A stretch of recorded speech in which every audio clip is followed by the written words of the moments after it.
ওরা আমাদের বলে আমরা নাকি ধর্মের নামে রাজনীতি করি, বলে না?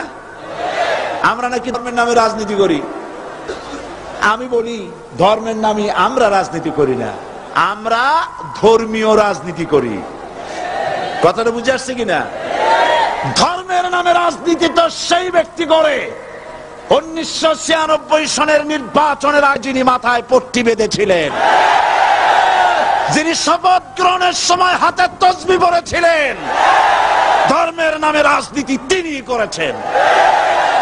আমরা এই কোরআনের রাজনীতি করি, এই কোরআন নিয়ে বাঁচতে চাই, এই কোরআন নিয়ে মরতে চাই, এই কোরআন থেকে আমাদেরকে বিচ্ছিন্ন করতে চায় কাফের বেঈমান মুশরিকেরা।